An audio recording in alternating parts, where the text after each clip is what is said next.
My name is Kristina, and I'm going to tell you the story about the time I was working as a correctional officer and I was attacked by an inmate. I didn't know a whole lot about the facility going in. I did some Google searches and I found all the information that I could, and I saw pictures and it looked half decent. It didn't look scary online, but I knew that a lot of them were high profile cases.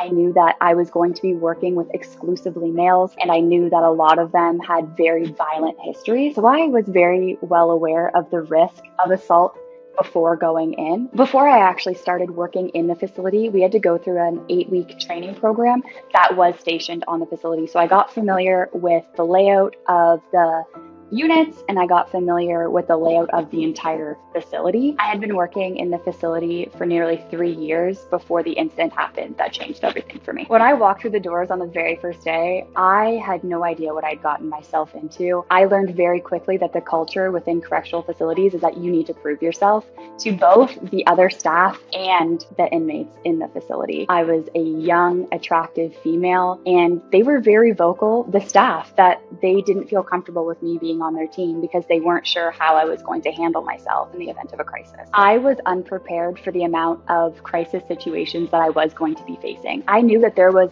an opportunity for that to arise. I wasn't prepared for that being multiple times a shift. Some examples of crisis situations that would arise regularly within the facility would be inmate on inmate altercations. There would be staff assaults. There would be incidents where people were going to be leaving to go to court and they were assaulting the escorting officers. There was a ton of violence. And as much as I thought I was prepared, I just wasn't. Every single day that I walked into the facility, I was on edge. I didn't know if that was going to be the day that someone assaulted me, or if I was going to have to break up a fight that was coming apart in front of me. I just never knew. And there was always the fear of, do they have weapons? Have they made weapons? Are those going to be used against me? Am I going to be properly equipped? Because a lot of people had the idea that we carried weapons and we didn't. We didn't have anything because the mentality was that if we carried something, if we could get our hands on it, so could they. So they felt that it was in the best interest of us if we didn't carry anything. So we were just left for when crisis arose that we had our hands, and one officer on shift per unit would have handcuffs. And that's it. When I would deal with the arising crisis situations that would unfold while I was on shift, of course I was scared. I mean, anything could have happened to me. And ultimately, I want to go home. At the end of the day, I want to go home safe to my family. So yeah, I was scared. Almost every single person in that facility was much larger than I was. And they could do significant damage if they wanted to. And sometimes they did. But I was always paired with a partner that I felt comfortable with. And I knew that we always bonded together in times like that where we had each other's backs. And at the end of the day, safety was just paramount. And I felt that I could trust everybody that I worked with to have my back. February 8th of 2018, I woke up to go into my shift that started at 9 a.m. And I was anticipating it being an average day. And little did I know it was going to be the day that changed my life forever. My facility had a gym where I would work out before my 9 o'clock shifts. And that's what I did this morning. So after I finished my workout and I got my breakfast, I walked a fair distance to my unit. It was February, it was cold. I had the biggest winter jacket on and I had a duffel bag because I worked very long hours. I had to bring tons of food and I had to bring a change of clothes for when I left. And I vividly remember the sound that the key makes when you turn it and you are entering the facility. And the second I put the key in the door and I heard it grinding electrically and the door opened straight ahead of me, I saw an inmate who had running shoes on. And for someone who doesn't work in a correctional facility, that doesn't sound overly alarming. However, there's only 2 times that an inmate should have their shoes on. One is when they're leaving the facility to go to court or to gym class, and the second is when they're about to fight. I knew based on the time of day that everyone who was leaving for court had already gone, and I knew in that moment exactly what was about to happen. Once I saw that the inmate had had his shoes on, he was walking very quickly towards where I was. He wasn't coming for me, but the other inmates on the unit were leaving the day room to go into their cells to prepare to go to the school that is in our facility. And we knew that something was going to happen. We were told something was going to happen. We just didn't know when. So I'm standing at the door. I still have my coat on. I still have my bag on. And this inmate is coming, guns blazing towards me. he grabs a hold of another inmate and puts him immediately into a chokehold. I don't know the specifics of the event because of my head injury, but what I do know is somebody, it could have been me, it could not have been me, I don't know, called the code over the radio and we called for backup. This is very common practice. It's called a code blue, and that means that the responding officers from all of the other units come to support the incident. What I thought was going to be a one-on-one incident with this inmate attacking the inmate that was in front of me turned out not to be the case. All of the other guys on the unit started grabbing one another, and it was every man for himself. And it appeared to be something along the lines of like, last man standing was now going to be in control. The last man standing was going to have the respect and the power of the unit. And it was so messy. And when it is out of control, when it is beyond what we can handle as our immediate staff on the unit, for our own safety, we're supposed to wait. We're supposed to wait for the other officers so that we have a handle, so that we don't get hurt, right? So we can take appropriate measures in this situation. And I saw a man being strangled, and human instinct took over protocol. And I remember thinking, if I don't do something, someone's going to die. And I had long nails because I am the feminine correctional officer. And I remember digging them in to here and here. And I was just reefing, trying to get this man an airway. And when he fell onto the ground, the person who was attacking him turned to assault somebody else. And I still to this day do not know who grabbed me, but another male grabbed me by the back of my duty belt and the back of my neck and threw me headfirst into a concrete wall. I remember everything up until that point pretty well. I don't remember hitting my head. I don't remember much of the incident. I don't know if that's trauma related or head injury related. I don't know. All I know is from what I've been told is that in the incident, I then began grabbing my other officers. While everything was unfolding, I was grabbing their limbs and trying to restrain them because I thought that I was helping. I thought that I was grabbing other inmates, and I wasn't. And they said that they were yelling at me, like, Kristina, let go, what are you doing? And I was so unaware of what was happening. And it's protocol that after events like this, after everything is settled, after everything is locked away and the appropriate things have been done, that we debrief. We debrief with our coworkers to make sure that everybody is okay. We debrief with the management.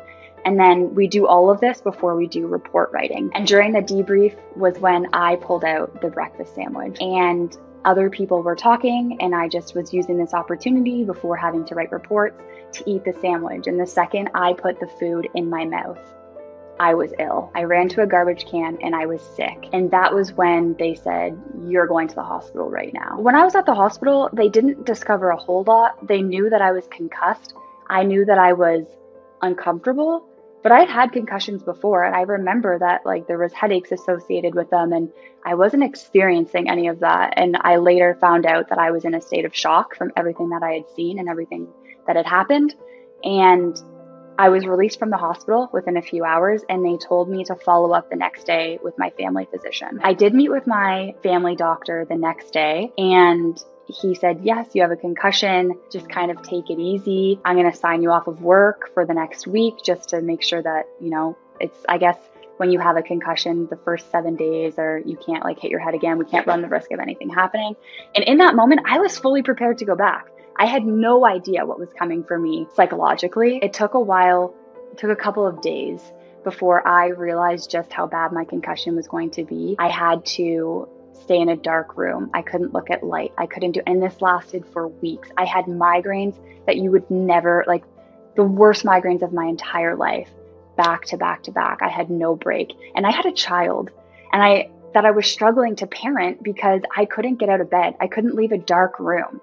And that probably did a number on my mental health as well, just feeling as though you aren't doing what you need to be doing. I was under the impression that the only injury I had in this situation was my concussion until I went to a concert with my best friend. We were going on a subway car, and we were sitting on the car, and everything was fine. We were on the subway for about 15 minutes when a man came on to our car, and he was asking for change. He stated that he needed change because he had run out of money and he needed money to catch the bus home. And there was a man on the subway who got escalated, who was very upset by him asking for money. And he stood up and he began causing a scene. And he was loud and he was demanding that the other man get off the bus and stop asking for money. And he kicked his hand, and the money that he had collected was in his palm, and it fell all to the floor. And I remember there was a few girls, there was a few women, and they were helping him collect it. And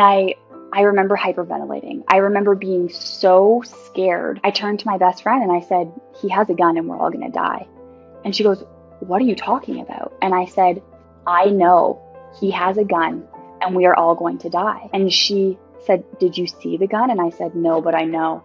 And she said, okay. And she goes, what do you want to do? And I said, we need to get off this train right now. We need to get off this subway right now. Before we die and everyone on here dies, we need to get off of this train. And she was like, Kristina, the subway's moving. Like, we're underground, like we are in a moving subway. And I said, it doesn't matter. I'm going to get us out of here. And I charged the door and I tried to claw my way out of a moving subway. And I remember my fingers were cut because I was so determined to pry the doors open to get everybody off this. And I was screaming and I was yelling and I was telling everybody on that train that we needed to get off. And I was addressing specifically the women on the train. I said, we need to get off of here. Like, you're not safe. This is what's going to happen to us. Get off the train. And the train stopped and it wasn't our stop. And I evacuated the train. I said, everybody needs to get off this subway car right now. You're welcome. Get off. Like, are we all safe? I was checking on everybody. Like, are you okay? Are you okay? And the other women were like, we're fine. Are you okay? We were walking up the staircase and it had been quiet. It was just my best friend and I, and we were walking up the staircase and it was quiet. We were both taking a moment, I guess, just process what had just happened. And she said, Kristina, this is coming from like a place of no judgment, but do you think that man had a gun? Do you think he was going to kill us? And I said, absolutely. She goes, when do you see your doctor next? And I said, in a couple of days. Why? And she goes, I just want you to tell him what just happened. And I went to the doctor and I told him the story. And he had said, were there any other events like this that have happened to you? And I said, a couple, but I was in a dangerous situation. And he said, okay. And I remember him going quiet and he had such a look of compassion on his face.